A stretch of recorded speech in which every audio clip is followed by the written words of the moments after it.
Thank you. Well, we're getting good at meditating. We can just skip the class. Yeah.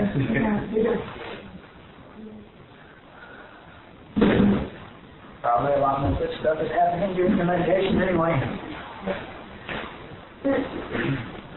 Well, we're finally done with what is, which is the hardest chapter to talk about, and now we're going to get into the chapter on what appears to be.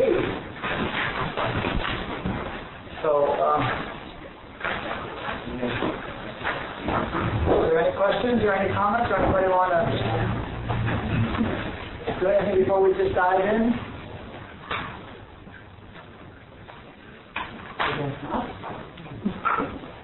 Well, let's just pass it around and read a paragraph at a time and pause just long enough to see if there's any questions or comments or anything, and feel free to jump in at any point and ask questions.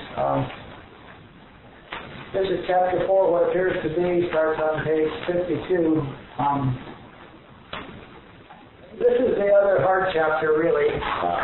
And then chapters 5, 6, 7, and 8 are playing with this stuff that we do in chapters 3 and 4. So we'll probably get through this in 3 or 4 weeks, and then we'll play for the rest of the summer. So Dan, would you start? The fundamental principle of spiritual consciousness is all there is consciousness. An important part of this principle is what isn't said. It does not say that there is someone that is conscious of something. There is just consciousness, self-contained, pure awareness. Another principle is that consciousness is expressed as individual consciousness within itself.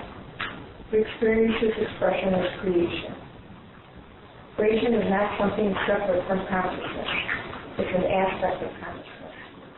Being transcendent of time, consciousness and its creation are eternal and harmonious. Sort of stuff that we talked about in the last chapter. Consciousness is expressed in mind. For creation to be experienced, time and space are required. Mind is the word we use to point to the aspect of consciousness which forms the content of consciousness in time and space. What if Joel did make sure you're clear on that? When we use the word mind, we mean, mind is used in 100 different ways by psychologists and psychiatrists and everybody all over the world. And when we use the word mind in this book, we mean specifically that it's that aspect of consciousness which creates images in itself. It contains space and time, and it creates images. It forms the content of consciousness in itself. It's like imagining. Mind is the tool within which imagination takes place. Okay? So that's what we mean by mind. Go ahead. One of Joel's students went within and asked, "What is mind?" The answer she heard was, "You're looking at it." What we call space is mind. The space between everything is mind. The space between stars and planets is mind. The space between atoms and between subatomic particles is mind. Mind is the substratum of what we call the universe, which we think of as space or vacuum. So if mind is the thing which forms the images of the content of consciousness within itself, then mind is synonymous with space, because all these things that we see are the images within mind. Creation are the images within mind, so mind is the stuff within which creation is expressed. I would call it a substratum. Yes? Okay, I've got it until you explained it. Oh, good. Okay, clarify. Yeah. If you got it, you were wrong. So mind creates space, or mind is within space? Space and time are within mind. Okay. So the space between things, which some people call consciousness. Call space. Okay. It's just another creation of mind. It's just mind itself. We think that the stuff between atoms is vacuum.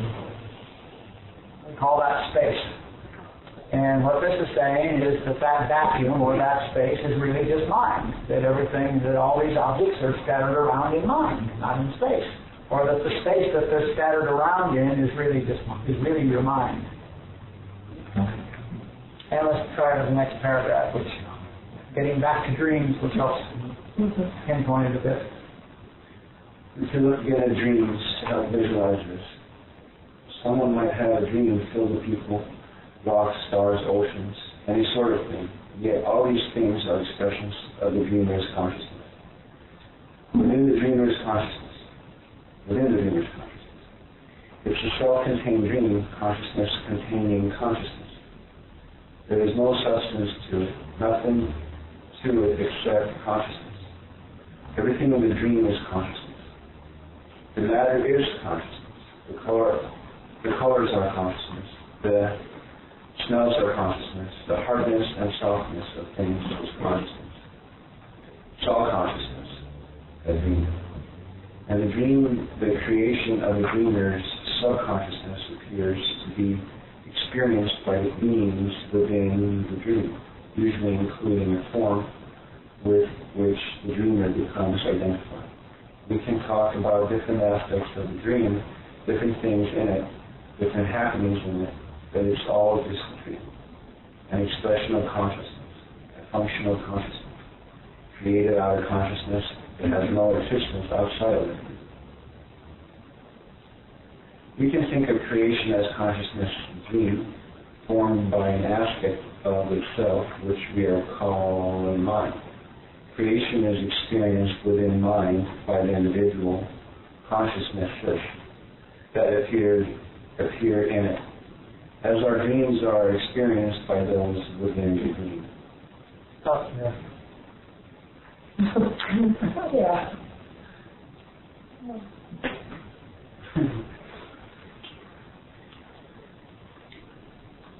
So you say all there is consciousness, and then you say dreams are consciousness, but there's no substance to them. What does that mean? When I'm talking about your individual dreams, I'm saying that all the objects that occur within your dream have no substance to them other than whatever the hell your subconsciousness is made out of. And it's all just in a bubble. It's really a good analogy of a very good parallel. Your dream appears to have reality, appears to have time and space, appears to have things in it, objects in it, five senses of input, all the things, that make up this world are in your dream. And so if you dream you're at a table and you're knocking on the table, I ask you, what is that table really made out of? To the people in the dream, it's made out of wood, but the reality is it's made out of whatever your subconsciousness makes dreams out of. It's made out of consciousness itself. The subject of it is consciousness. So I heard a Joel tape the other day where he's talking about having people imagine a band on the bandstand in the park in Hawaii, and he's saying, what's the bandstand made out of? And the answer is not wood, it's made out of your imagination. What are the players made out of? They're made out of your imagination. You're imagining it, okay? So that's what it's saying. And so then it backs off again and it says, well, then let's go back to consciousness. Consciousness has expressed itself as creation. And it says we can think of creation as consciousness's dream, formed by an aspect of itself which we call mind. So just as the subconsciousness forms a dream within itself, so consciousness, God if you want to call it that, has formed creation within an aspect of itself which we call mind. So mind is the tool that what is uses to express itself in time and space. That's all this is really saying. Is that along the lines of every time scientifically they get down to there's something smaller. They say that's it. There's always space in between it. Yeah. And so consciousness is always there in the midst of whatever it is that we think is making it plastic. And we discover, really the more sophisticated physics gets, the more aware it becomes that there's nothing there. Modern material physics is absolutely verifying that there's no reality to anything. And we did that before. First of all, there's atoms and the spaces between atoms, and the space between atoms is so much greater than the atoms that the atoms take up almost no percent of it. So the stuff within something is mostly space. And now the atom has particles flying around the nucleus, and the proportions of that are like the solar system, like mostly space. And the particles themselves are made up of subatomic particles. And the stuff between them is mostly space, so down and down you go, and it's mostly space, and it's mostly space. And when you get into current physics, quantum physics, it's not even space. And suddenly there are virtual particles which disappear before they, or appear before they disappear, or disappear before they appear, and then they're gone before they come into existence because there's a negative time warp, and there are particles that can appear on the other side of something and without going through it. And as you get down into quantum physics, there's only one possible explanation, and that it's all consciousness. And an interesting thing about quantum physics, by the way, is that it describes everything as a series of possibilities, of probabilities that within constrained laws, but it never talks about what the reality is. It always talks about it within this plethora of possibilities, okay? Until someone sees it. And when you see it, the probability thing collapses into a reality, okay? So unless there's a consciousness seeing it, nothing existed. Really, they'll say nothing existed. They're not saying that it was all those places. It didn't exist. It's really interesting. Quantum physics is proving that it's all consciousness. There's no other consistent explanation for it. So it's really getting to be fun. I'm just loving quantum physics.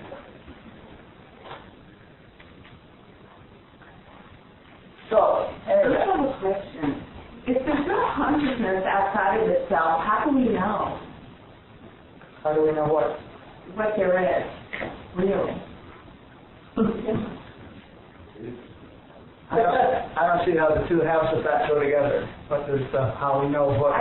We're saying that there's nothing really. Mm-hmm. Yeah. Right. There's nothing really except what mind creates. But there's no consciousness outside of itself, so how do we know that?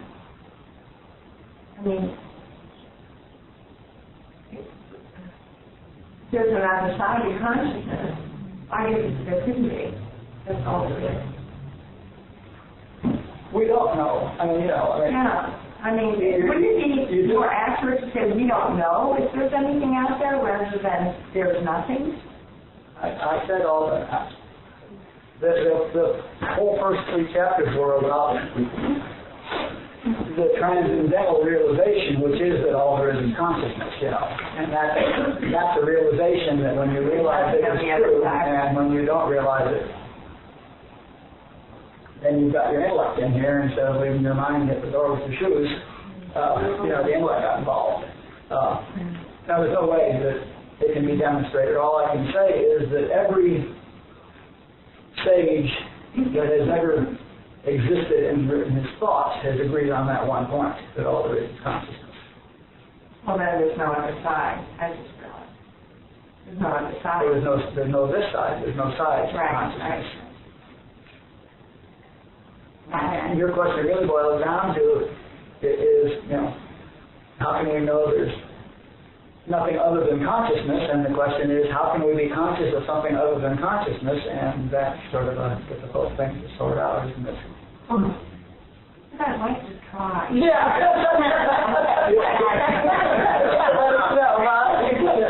Feel free, send in the results. Yeah.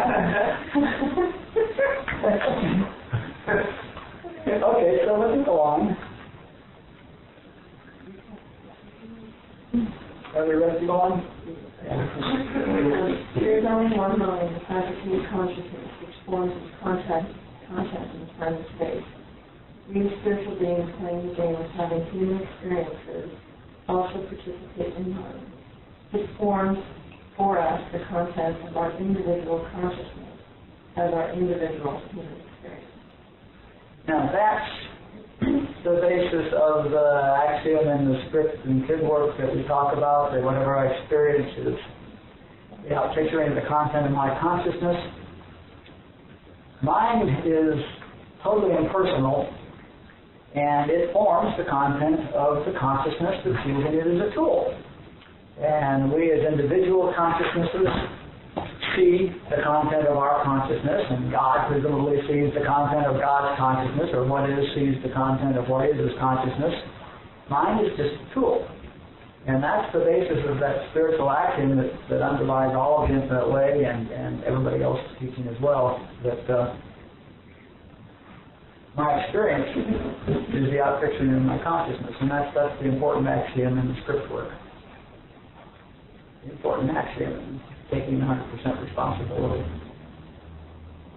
Or you can see perhaps that that's why script radiates.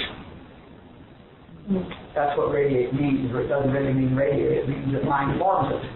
So if I believe something's going to happen, mind forms that happening, okay? It makes the mind, and that's why I see things, and I have script events that are different from your script events, because the content of my consciousness is different from the content of your consciousness. But see, that's what mind does, what mind is. It takes whatever I believe. Right, for conditioning, right? Huh? Is that the same as to say that what I see is not God's creation, but my concept of it? Uh-huh. Okay. Yeah. All I see are my concepts. All you see is the content of your consciousness, which is your concept. Mm-hmm. Which is my concept. Okay. And especially right now, when we're limited to our five senses, our concepts are limited to our five senses. Okay? Because what other kind of concepts can we have? Having never had an input except our five senses, our concepts are five sense concepts. So all our concepts are five sense concepts. And that doesn't include anything spiritual. And yet all creation is spiritual and doesn't have any material aspects to it at all. So all our concepts can't be, we can't be seeing what's really there. We can only be seeing our concepts of it, our five sense concepts of it, as we're doing this human experience thing. Okay, so maybe my whole continue with Adele, but I don't know. So let's say your consciousness is out picturing an illness, let's say. Mm-hmm. That's your, and I'm Joel, and my consciousness is out picturing that you don't have that illness because it doesn't. How does that work? Well, we can talk about that in healing. How does that mix? Joel's consciousness is not out picturing the concept that I don't have that illness. Joel's consciousness is realizing the presence of what is. It's realizing the truth of harmony, and is realizing that I'm hypnotized, that I'm seeing my concept of sickness. And Joel knows that that's not the reality, and Joel knows that the truth is a spiritual being, and that the truth is harmonious and such like. And so Joel, he may see the rash, but doesn't believe it. He says, well, that believes hypnosis, okay? This consciousness changes yours? If I have called Joel for a healing and have put my consciousness under his consciousness, then his altitude will lift me to the altitude where I too, he'll break my hypnotism. Okay, I'm a little confused if there's only one. Okay. I'm trying to see how this mixes together, but I guess it doesn't mix up. That's still really confusing to me, that part. Well, it's like whatever consciousness what's the input to my consciousness which my mind is forming? If the input to my consciousness which my mind is forming is if I've been to the doctor's office, then I align myself with the doctor's consciousness, and when what I'm seeing is disease and health and stuff like that, and I may be seeing a rash or something, okay? If I've aligned my consciousness with Joel's, now Joel is not hypnotized, so he doesn't see rashes and such like, and if my consciousness is aligned with him, then the picture has to change because mind forms the content of my consciousness, and it depends on, if my consciousness is aligned with Joel, I'm seeing one thing. If my consciousness is aligned with human consciousness, I'm seeing another thing. Or ignoring Joel and healing, if my consciousness is aligned with human consciousness, which is the default, I'm seeing what's going on amongst the 6 billion people. And if my consciousness is aligned with what is, with God consciousness, then I'm seeing harmony and bliss. Okay? But to get from one to the other, it's not like this decision you can just make like that. No. Like I can say, I just want my consciousness to be this other way. That takes work. Okay. That's But after a while you can. Okay. It is possible for everybody here tonight to develop your consciousness to the point where you can choose to align your consciousness with what is and feel the presence anytime you want to. What do you say? So I say, and I'm no different from you. Okay? I'm just another drunk. Yeah. Okay? I'm no different from you. And I can experience the presence of God anytime I choose. And it changes my experience. Yes. And Well, that might have been the answer. This was Joanne's question about, the concept that I have formed. I mean, I know that the whole beginning of this is emptying out. It's a really long process for me. And is it a useful tool, or is it just, to tell me, to remind myself that I had a big lesson last night that I don't know anything. Like, I had such a thick sleep since last night, and such a good piece of evidence, so I thought it just crumbled in my hands. It was just so, got it to my toes, like you said, I don't know anything. And is that something that, like a flashcard kind of that might be useful, like to use with myself, or is it just more of just realizing the presence of God and then you need to go that route? no, that was. Because that didn't want to. That was our first flashcard back in emptying out. Was I don't know anything. That was our flashcard. Yes, I'm ready to use it now. Keep it rolling. Hey. Good. So, is what you were talking about, isn't that what knowing the letter of truth is all about? Sure. I mean, if you wake up in the morning and you read the newspaper versus waking up in the morning reading Joel, you're like knowing the letter of truth. The more you're filling your mind up with spiritual truth, the more that's going to be reflected In your life. in your life. Yeah, spiritual truth is not the realization, but I'm still stuck with the idea. I really like the analogy of molasses in your mind. Like if you're tuned in totally, if you're reading the newspaper and listening to the news and hearing all the stuff that's going on in the world, your mind is just this block of molasses, okay? And learning the letter of truth, listening to Joel or reading spiritual books that are true, and meditating and hanging out in crowds like this, in the molasses.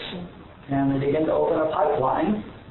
And first you have to thin the molasses. And when the molasses is thin enough, then finally the other faculties, we talk about the 5 senses that we have, but the other faculties of insight and intuition open up. And it's like a pipeline opens to the consciousness, the real consciousness, to what is, to God, okay? And when that pipeline opens up, then for the first time you start experiencing, your experience starts reflecting that as the content of your consciousness. And when initially the pipeline is a very tiny little pipeline, so there's not a lot of God experience in your life, but as you keep doing this work, the diameter of the pipe opens. Okay? And slowly, we experience more and more of the presence of God. Slowly, as we experience more of the presence of God, the picture changes. our experience becomes more harmonious and loving. And meditation and hanging out with higher consciousnesses and learning the letter of truth are the ways that we expand the diameter of our pipeline. Open it to begin with. So that's what this work is all about. It's just, all you really want to do is be aware of the presence of God. That's the whole thing. Every sound spiritual practice is about becoming aware of the presence of God or increasing our awareness of God. That's all we want to do. With that comes everything. So that's the game.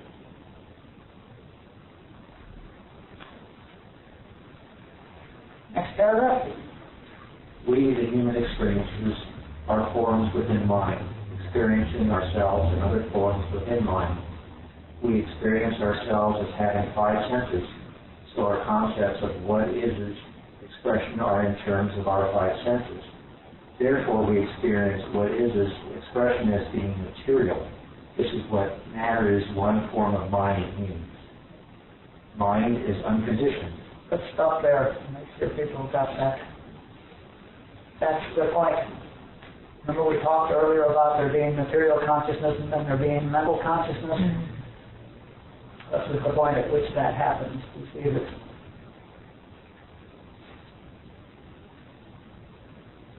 Well, you said it.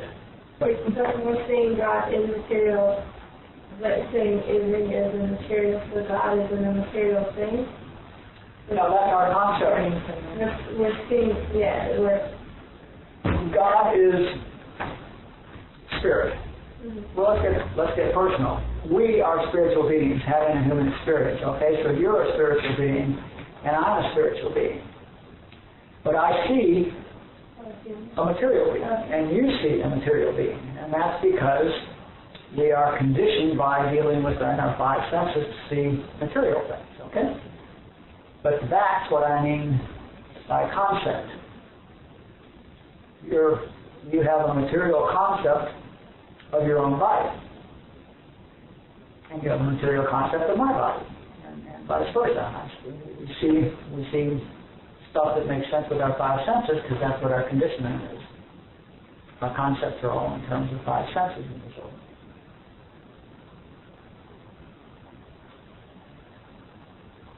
Okay? All right, now we can go on. Mind is unconditioned.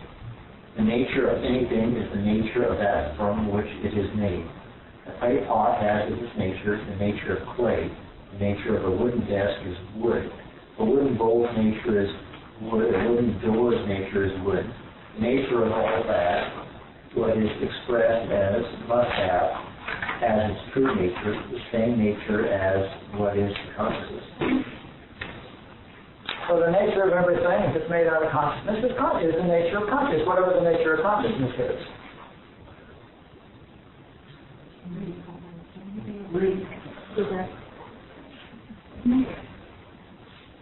It's also a low light, I'm sorry about that. Or you can pass it on if you want. What is spirit? Therefore, the individual being that is expressed as our spiritual being.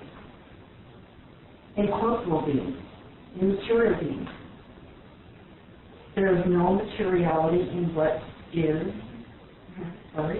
There's no materiality in what is this expression at all. No body. Since what is its nature is pure consciousness. Okay, so no, that can't be matter. If you buy the original statement that all there is consciousness, then there can't be matter.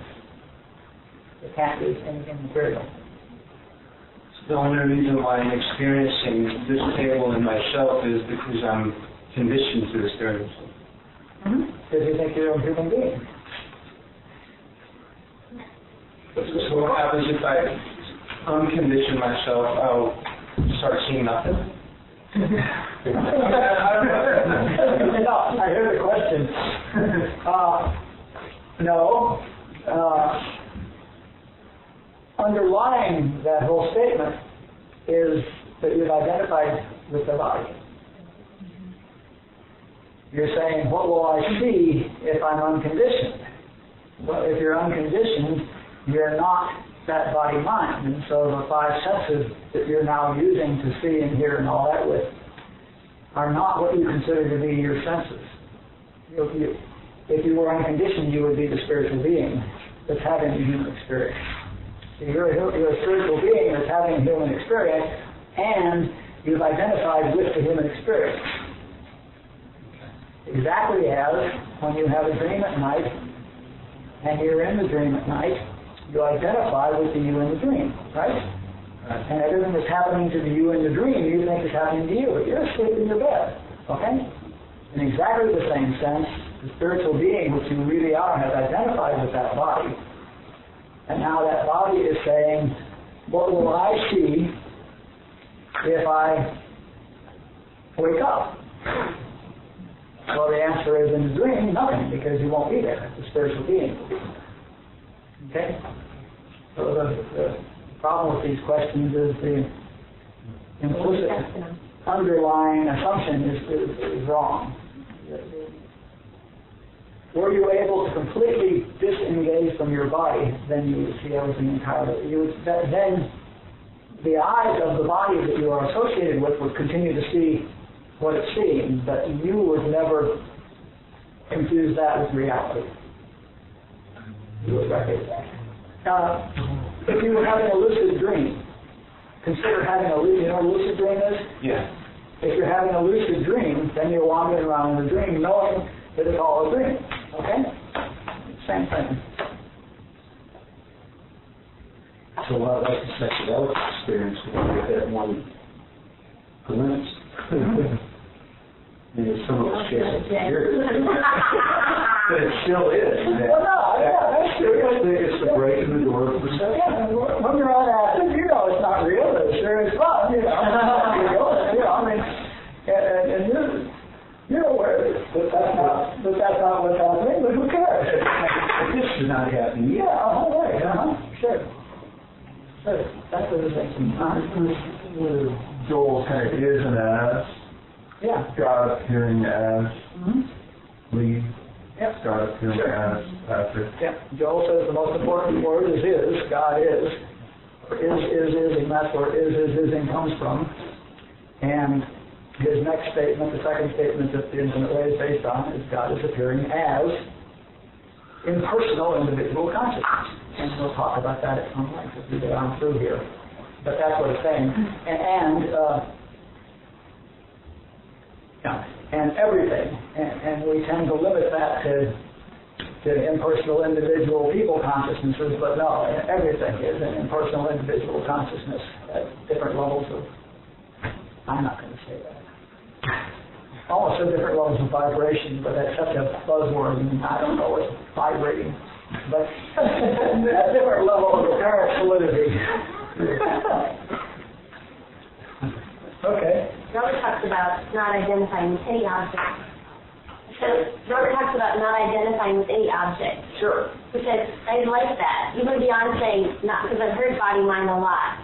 Mm-hmm. But like, not your house, not your car, not the role. You know what I mean? I just, I don't know, that seems to spread it out. Does that change? It seems to feel different. It does. That's also what he means when he says that, you know, his method of spiritual growth is self-inquiry. He's talking about getting rid of what he calls the I concept, and he says the entire universe is changing your I concept. And that sounds like a pretty silly thing to say. What in the world can he possibly mean by that? But we just explained that tonight. The entire universe, as I conceive of it, is a five-sense input, okay? It is a five-sense concept of whatever creation really is, okay? And that whole five-sense concept is a function of this body that I falsely identified with. And if I get clear enough to realize that this body is just my body, but not me, and that it's actually a five-sense concept of me, then I can also see that everything that it sees is just five-sense concept of what is. And I may or may not be experiencing what is, but I'm certainly aware of what isn't. And Robert was that way, you know. He told me that he never didn't know. I mean, he said, of course I see exactly what you see, how else could I function? Okay? But he says, I never think it's real. He never has a second in which he thinks that that's anything other than a dream or a vision or whatever you want to call it. Okay? Answer? Let's go on. If the nature of consciousness is eternal harmony, peace, and perfection, then the nature of all of creation must be eternal harmony, peace, and perfection. And it's pointed out that consciousness is unconditioned. It contains no conditions, no duality, no good and evil, right and wrong, tall and short, or sweet and sour. Mind, as an aspect of consciousness, is therefore unconditioned, and since mind forms whatever is the consciousness governing it, the forms of creation in mind must also be unconditioned. Well, that's a long sentence. Yeah. Mm-hmm. So, if the nature of the last chapter, if the nature of consciousness is eternal harmony, okay? And we just did this bit about, you know, if a desk is made out of wood and the door is made out of wood and the chair is made out of wood, the nature of the desk and the door and the chair is wood, is the nature of wood, okay? So if everything is an expression of consciousness, then the true nature of everything must be the nature of consciousness, which we agreed last chapter, or at least discussed last chapter, as being eternal harmony, okay? And so the question arises, why don't we see that? I mean, that's what this chapter is about. Also, in what is, there is no condition. It said good and evil are all relative conditions in the five-sense world, and right and wrong, and tall and short and all that stuff. We had a whole section in the last chapter on conditions being within mind, created by the beings within mind. So what is uncreated, is unconditioned. And mind is an aspect of what is, so mind must be unconditioned. And so, and what mind expresses, you know, mind can't add conditions to it. There's no conditions in mind either. So get the point, unconditioned, that everything is really unconditioned. And by condition, we're talking about the duality conditions of right and wrong, and good and bad, and tall and short. Why does it help you to think of them as unconditioned? How does that change your experience? Then you're not going to react to anything. Exactly. If I don't think you're bad, I'm going to have an entirely different relationship with you than I will if I do think you're bad. If I think you're evil, I have an entirely different possibility of relationships with you than if I know that you can't be evil. What do you mean you're good? Well, if I think you're good, I just set up the possibility to do that. Because creation is good, creates evil. If I think you're beautiful, I'll just create it ugly. Huh? I like this one. But if you were standing next to certain people, you'd be sure that you did. That's the point. All that stuff is just relative stuff, you know, and it takes duality, it takes separateness, it takes more than one. You can't be good without something being evil. You can't be evil without something being good. You have an answer? Yeah, what you said about Robert all was realizing that, you know, there wasn't anything out there, or that, you know, there's always in that awareness. I would think it's, for him, he probably never had a reaction to anything, and that would be the key to, as you grow in consciousness, the less reaction because you know it's not real. Yeah. I mean, And Robert and Joel and lots of other spiritual teachers are all very consistent on one thing. The only true yardstick of your own spiritual growth is how much you react. so if you're having a lot of reactions immediately, then you know that you're in human consciousness. Absolutely. Does that capture internal reactions as well as external? Sugar and endless. Yeah, I mean, reactions are human. It doesn't mean if you're having a reaction, you're sort of in human consciousness. It means reactions are human. Only a human can have a reaction. Spiritual beings don't react. So reaction, emotion, same thing? Same thing? Not necessarily. I mean, we use emotion in a technical sense here. In the script and kid working. Emotion is a dramatic reaction. Let's say a reaction in which your mind is telling you all sorts of stuff about it. But reacting at all, reacting with fright makes you human. Reacting with happiness when you see somebody is human. Having any reaction at all is a sign that you're human. So when people are talking about instinct, it's not really instinct then? It's more conditioning. What is instinct? What does that mean? I don't know. Your mind's getting with it? Yeah. Let me say one more thing about reaction. It slipped away. Robert has this one sentence where he says, if you're in fear about anything, if you're worried about anything, if you're instantly reacting to anything, he goes, then you're out of it completely.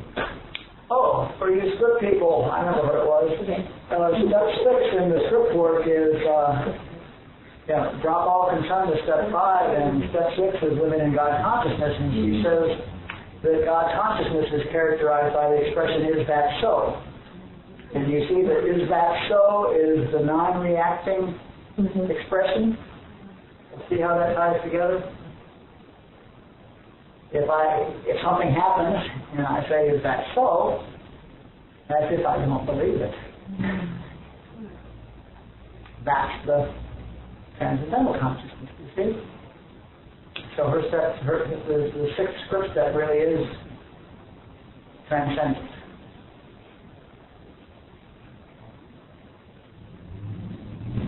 Okay. Who's next?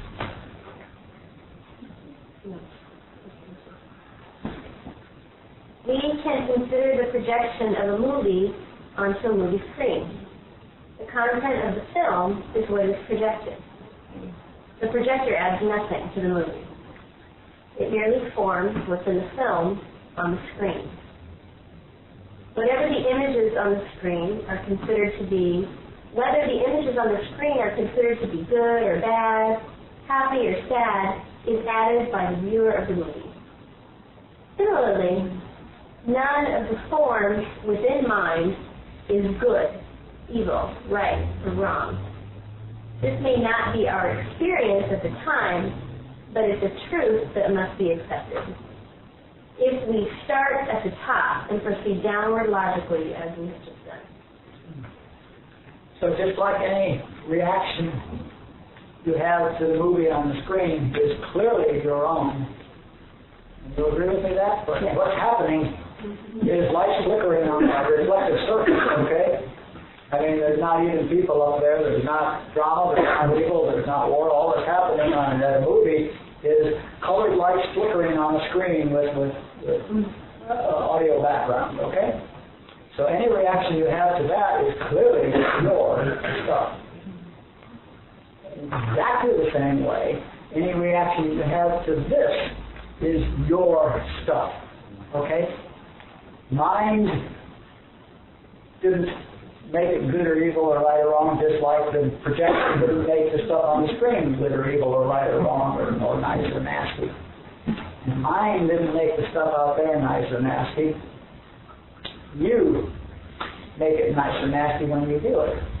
And often you change your mind. Often I decide, gee, that's nice. And later on I think, that was a mess.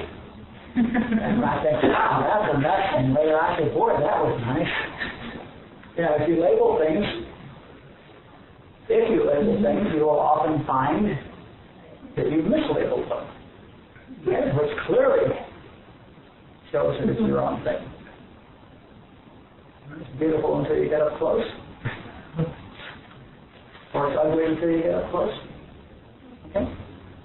So we're really adding the whole thing. Now, the next section is Leelaa. And it goes on for 3 pages, so I really don't want to buy into that tonight.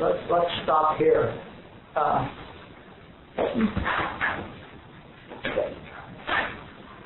If we just get the concept of what mind is, if we play with mind all week and start getting the idea of what mind is, that would be a good week's work. Unfortunately, the flashcard that I had in mind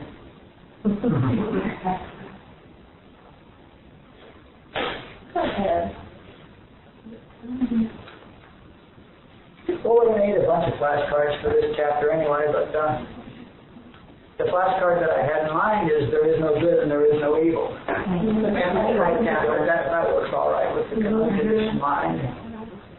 Since mind is unconditioned, mind's creation is unconditioned. So let's play with there is no good and there is no evil probably 100 times before we get onto it. But, use that for our flashcards. So now we still got 15 minutes to... Anybody have any fun with God is my consciousness? How does that work for you? Or God is his consciousness or her consciousness or their consciousness?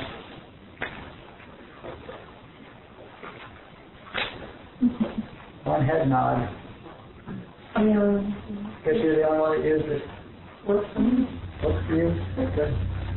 I used it. It didn't hit me the way some of the others have. And the truth of it, I don't know. Inside when I used it, it was like, okay, but it didn't hit me like I don't know anything, or some of the other flashcards that I could really clearly see my thoughts were erroneous.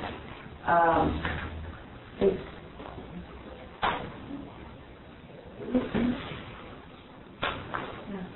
think the other ones would abruptly change my perception. Where this one is just kind of like... Yeah, this one will more if you use the other parts of it.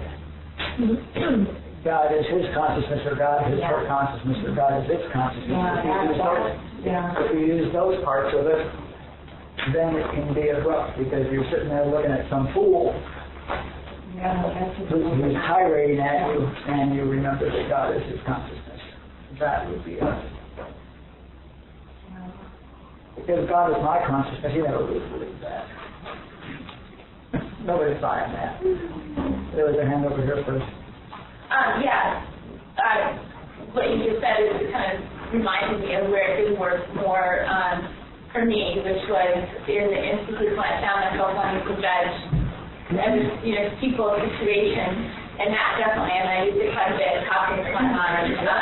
When I wanted to evaluate and put a label on it, and then that would just come into my mind, God is his consciousness, or listen to a sponsee, and a sponsee go on about whatever, and trying to see that in them, instead of making an evaluation or something. Like when you think somebody's a fool, and then you remember that God is their consciousness, that blows that one back out of the water, doesn't it? Yeah, and I had a car accident this last week where I don't know if I got that far, that everything happened so quickly, but I used it, that came, maybe didn't get the whole thing out, but it had a little flash of that in the middle of it, or, not right after it happened. And so, and everybody, commented how calm I was because it just was what it was, and so, and then I also used it in writing, the course I've been writing. I was practicing that on him today when I was writing, and we're trying to, it makes me feel like when I remember it, that I'm not so separate, that, when I remind that, kind of align myself with that. Cool, good, yeah. All effective uses of it. This flashcard you just gave us, there's no good and there's no evil. I always think, and I just wanted to ask you about, I always think on the Joel tape I heard one time, he was talking about that he and a group of friends were discussing Hitler. And someone said to him, why when we discuss him, you never say anything bad about him? And Joel's comment to that was, because if he comes to me for a healing, and I see him as wrong or bad or evil, I won't be able to solve him. So, this question reminds me of that because when you are judging anything or have a concept about it either way, it limits, does it limit your consciousness? Does it lower your consciousness? Does it limit it? Or like, why did he make that statement? Does he need to be pure and able to, like, have no judgment and able to heal? Does that make sense? Yeah, I know what the question is. Okay, I'm glad you do. If I think Hitler was evil, then I have thrown out all of Joel's healing principles. Because his first healing principle is that Hitler and everybody is a spiritual being, is an expression of God. That God is his consciousness. So he has to remember that what we see as Hitler is hypnosis, is world mind expressing there rather than God expressing there. Okay? Because that particular consciousness is aligned with world mind instead of with God. Now, Hitler just had that script, right? Yeah. I mean, it's really all resistance behavior. So in order to have that healing consciousness, you can't have You can't have somebody good and somebody bad. You can't have elder, not elder. Well, he always knew that it's hypnosis. That's not Hitler's reality. That's not who he is. He's hypnotized into thinking that he's that person and doing those things. And that's an expression of human consciousness. It's a particularly vile, evil expression of human consciousness. But there's no one there that's evil. Human consciousness contains a lot of evil concepts. Okay? And so human consciousness, when it's let in by a particular person, can express as evil. But Joel was aware that it was human consciousness that was expressing as evil, not Hitler. And so, if Hitler called him for a healing, he would know that Hitler didn't need a healing, which was a healing.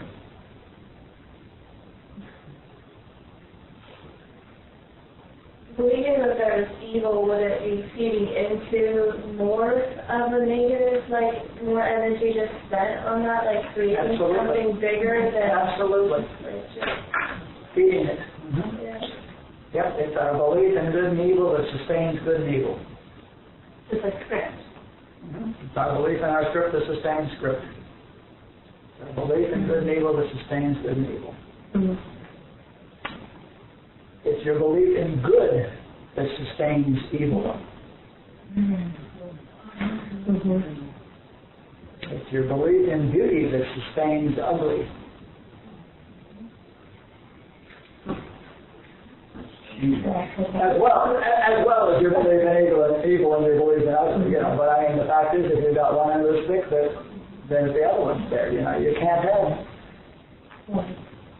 have them except comparatively.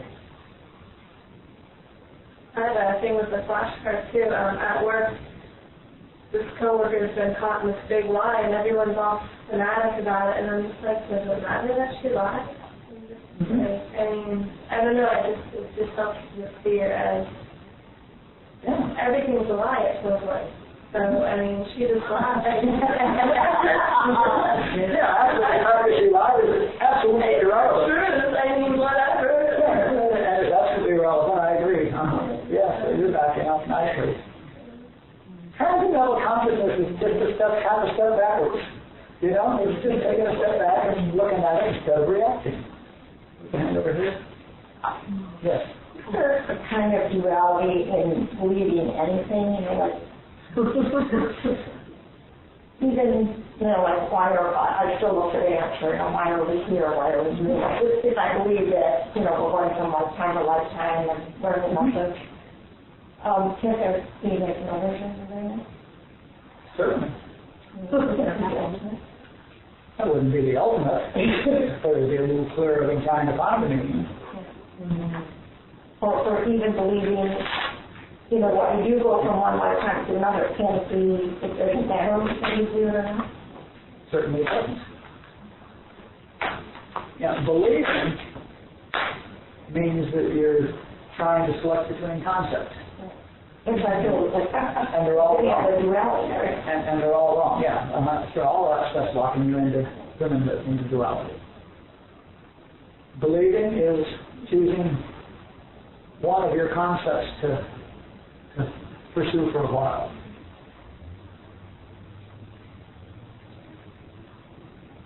It's got considerably short of knowing. Yes? If God is my consciousness, is the reverse true of consciousness is God? Mm-hmm. Yeah, consciousness and God are synonymous in the way we're using the words in this book. Spirit, God, consciousness are all synonyms.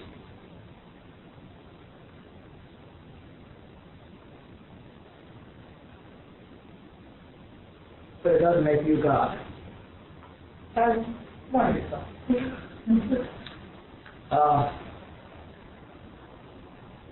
Remember the diamond with the facets? We get to be a facet. And we're all diamond. But we're not. We're all diamond, and each facet is diamond, and each facet has all the attributes of diamond, the same heart, the same blue, the same everything, each facet is a diamond, and yet the diamond is greater than any facet.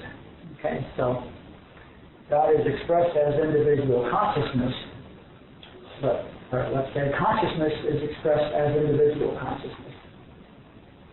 But consciousness is greater than any individual consciousness. Or as Susan used to say, my Father and I are one, but He's the one. Same thing. Yeah. Or like a facet could realize it's a facet and then look at all the beautiful facets and appreciate that. Or look at the diamondness of everybody. Yeah. Yeah. Sure. But actually what happens is that you realize that it's just diamond. So you look at even the diamond facet thing breaks down. You don't, because it's closer to say, it's not that God is expressed as one individual consciousness there and another individual consciousness here. It's more accurate to say that the consciousness you're experiencing and the consciousness that I'm experiencing are the same consciousness. And so you and I, and when I say I'm referring to my consciousness, okay? And when you say you're referring to your consciousness, okay? And so the reality is that you and I are the same. Your I and my I are identical. Okay? The consciousness itself. Now let's not worry about the body and the storyline and all that nonsense that goes with it, the data bank and all that. The consciousness that is what we really are, and that is what we experience when we say I. When you say I and I say I, we are having the identical experience of the identical thing. Okay, so there is no difference between us, except this crown we're wearing. So it really becomes that I don't recognize you as a facet just like me, I recognize you as me. And that's a lot closer. And that really takes everything out of everything. Because now I can't steal from you or hurt you or, what can I do to you? Remember Jesus' thing in Matthew, as much as He's done it to the least of these, He's done it unto me, same story. Talking about feeding people or not feeding people or helping the sick or not helping the sick, and He said, as much as He did it to the least of these, He's done it unto me, because He knew there was only one, really only one, and that those people are Him, not like Him, not brothers and sisters, Him. So He knew that. That's a nice place to leave it. Let's get quiet.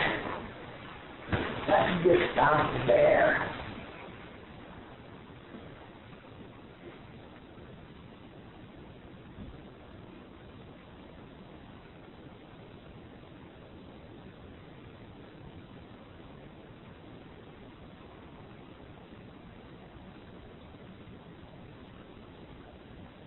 Okay, thanks for coming. I love you all.